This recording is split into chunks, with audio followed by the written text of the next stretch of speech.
नमो नमः समेभ्य.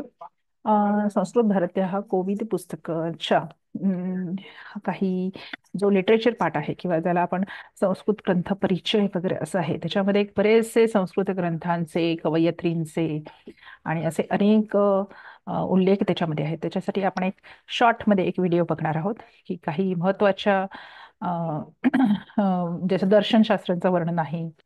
त्याच्यानंतर असे खूपसे त्याच्यामध्ये उल्लेख आहेत. तर फारच विस्तृत आहे दिलेलं, परंतु शॉर्टमध्ये कसं लक्षात ठेवावं त्यासाठी आपण इथे आज हा व्हिडिओ बनवत आहोत. तर हा व्हिडिओ बनवण्यासाठी हे जे नोट्स काढले आहेत ते आमच्या एक भगिनी आहेत, विशाखा विशाखा बढे नावाच्या एक भगिनी आहेत. त्यांनी आम्हाला हे अमूल्य सहकार्य केलं आहे. सो त्याच्याबद्दल मी त्यांचे आभार मानते. जेणेकरून कोविडचे विद्यार्थी आताचे त्याच्यानंतरचे बसणारे विद्यार्थी यांना हा व्हिडिओ नक्कीच उपयोगी होईल अशी आम्ही अपेक्षा करतो. धन्यवाद विशाखा बडे भगिनी.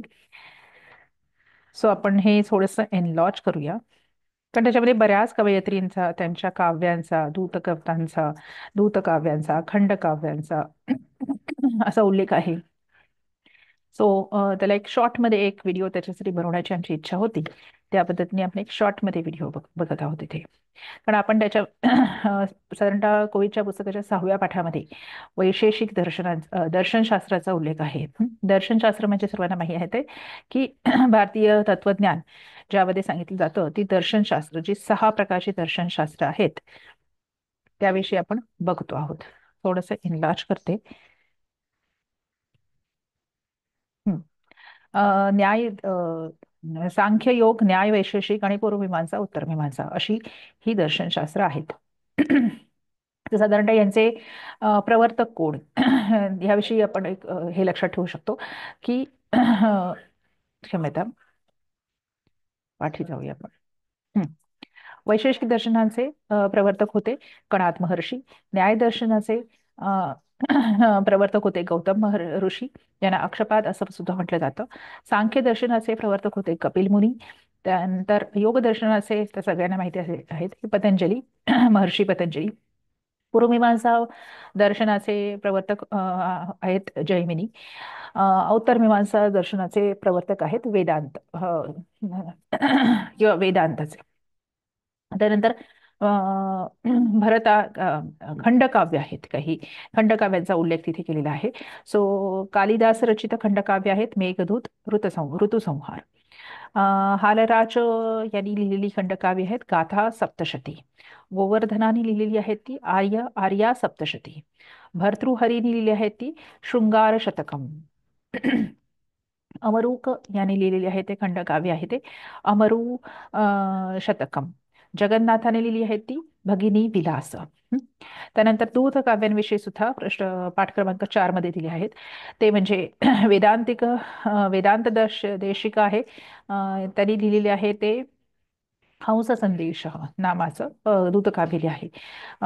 शौर्यी कवी आहे त्यांनी पवनदूतम लिहिलेलं आहे. जंबू कवी आहेत त्यांनी चंद्रदूतम लिहिले आहे. घटकर्पर नावाचे जे मुनी होते त्यांनी घटकर्पर नावाचं दूतकाव्य लिहिले आहे. आणि सगळ्यात सगळ्यांना माहिती आहे कालिदासानी मेघदूत लिहिले आहे. कवी कुलगुरू कालिदास यांच्या कालिदासाचे उपमा अशी एक उक्ती आहे. भारवे हे अर्थगौरवम अशी दुसरी उक्ती आहे. कालिदासानी, कवी कुलगुरू कालिदासानी 2 महाकाव्य लिहिली, रघुवंश, कुमार संभव. नाटकं लिहिली, मालविका अग्निमित्र, विक्रमो वर्षीयम, अभिज्ञान शाकुंतल. अशी 3 प्रकारची. भारवी किंवा दामोदर त्यांचं दुसरं नाव आहे. त्यांनी भारवे हे अर्थगौरवम अशी दुसरी उक्ती आहे. ते साधारणतः 6व्या शतकामध्ये होते. त्यांनी एकच महाकाव्य लिहिले आहे, ते म्हणजे किरातार्जुनीय. माघ म्हणून जे कवी म्हणजे होऊन गेले ते ख्रिस्त च्या 7व्या शतकामध्ये होऊन गेले. त्यांनी एक महाकाव्य दिलं, ते म्हणजे शिशुपालवध. श्रीहर्ष यांनी 12व्या शतकामध्ये महाकाव्य लिहिलं नैषधीय चरितम आणि खंडखाद्यम. त्याच्यानंतर हे पुढचं जे आहे ते छंदामधलं आहे. याच्यामध्ये आपल्याला माहिती आहे लघुगुरु नियम आहेत काही. सो त्यानुसार हे यमताराज भान सलगम. हा हे ते पुस्तकात सुद्धा आहे. तर त्याचे तुम्ही अशा प्रकारचे हे करून ठेवू शकता नोट्स. पुढे आपण जाऊया. नीतिकाव्य. नीतिकाव्यामध्ये भर्तृहरीने लिहिली आहेत चाणक्य नीती, नीतिशतकम, वैराग्य शतकम. ही भर्तृहरी लिहिली आहेत नीतिकाव्य. त्यानंतर भल्लट या नावाच्या कवीने लिहिली आहेत नीतिकाव्य, भल्लट शतकम, शांती शतकम, शतश्लोकी. शंकराचार्यांनी मोहमुदूर आणि वर्पट पंजरिका अशी दोन नीतिकाव्य लिहिली आहेत. स्तोत्र स्तवनमध्ये मंगलाचरणमध्ये वेगवेगळे प्रकार आहेत. त्याच्यामध्ये शतकानी, अष्टोत्तर नामानी, सहस्रनाम सिद्धानी असे खूप आहेत. साधारणतः त्याचा उल्लेख आपल्या पुस्तकामध्ये आहे. त्याच्यानंतर स्तोत्र कुठली कुठली रचली गेली आहेत, तर तशी बरीच स्तोत्र बऱ्याच कवींनी रचलेली आहेत. परंतु साधारणतः या पुस्तकात दिलेली आपण बघतो आहोत ते म्हणजे शंकराचार्यांनी भज गोविंदम सारखी स्तोत्र रचना केली. बाण हे कवी होते, त्यांनी चंडी शतकम लिहिलं आहे. मयूरानी सूर्य शतकम लिहिलं आहे. यमुनाचार्यांनी स्तोत्ररत्नम लिहिलं आहे. व्यंकटाध्वरींनी लक्ष्मी सहस्त्रम नाम स्तोत्र रचले आहे. अपट्ट घट्ट दीक्षितांनी वरदराजस्तव नावाचं स्तोत्र रचना केली आहे. कुलशेखर यांनी मुकुंदमाला, जगन्नाथ यांनी करुणलहरी, गंगालहरी, अमृतलहरी, लक्ष्मीलहरी, सुवालहरी अशा प्रकारची स्तोत्र रचना केली. व्यंकटनाथ यांनी पादुका सहस्त्रम, दशशतकम नावाची स्तोत्र रचना केली. त्यानंतर दंडी या कवीनी अवंती सुंदरी नावाची स्तोत्र रचना केली. त्यानंतर धनपत्र त्यांनी तिरकमंजरी, वादीभासिंहानी गद्य चिंतामणी. त्याच्यानंतर साधारणतः आपल्याला म्हणजे ऋषींचा जो आपल्याला परिचय हवा म्हणून शॉर्टमध्ये इथे देतो आहे. हा पूर्ण व्हिडिओ एक शॉर्ट नोट्स टाईपमध्ये आहे की पटकन आपल्या लक्षात राहावं म्हणून. महर्षी आदिकवी महर्षी वाल्मिकी ख्रिस्तपूर्व 5000व्या शतकामध्ये रामायण नावाचं महाकाव्य आहे. त्यानंतर येतात व्यास महर्षी, जे ख्रिस्तपूर्व 3000 किंवा 100 ते शतकात होते. महाभारत लिहिलं आहे. प्रस्थानत्रयी त्यांनी लिहिली आहे. व्यासोच्छिष्टम जगत सर्वम असं म्हटलं जातं. त्याच्यानंतर पाणिनींनी ख्रिस्तपूर्व 6व्या शतकामध्ये अष्टाध्यायी नावाचा ग्रंथ लिहिला. त्यानंतर कात्यायन किंवा वररुची महर्षींनी ख्रिस्तपूर्व 4थ्या शतकात वार्तिक लिहिली, म्हणजे अष्टाध्यायीवर वार्तिक किंवा सूत्रभाष्य लिहिली, सूत्राणी भाष्य. त्यानंतर पतंजलींनी ख्रिस्तपूर्व 2ऱ्या शतकामध्ये अष्टाध्यायी लिहिली. हे वार्तिकाच्या पुढचे सूत्रभाष्य आहेत. त्यानंतर भट्टोजी दीक्षित ओके यांनी सिद्धांत कौमुदी, शब्द कौस्तुभ, प्रौढ मनोरथा असं साधारणतः ख्रिस्तनंतर 16व्या शतकात लिहिलेलं आहे. त्यानंतर ज्ञानेंद्र सरस्वती यांनी तत्वबोधिनी, त्याच्यानंतर वसुदेव दीक्षित यांनी बालमनोरमा असे लिहिलेले आहेत. भट्टोजी दीक्षित यांच्याच ग्रंथांची त्याच्यावर टीकाभाष्य केलेलं आपल्याला आढळतं या लोकांनी.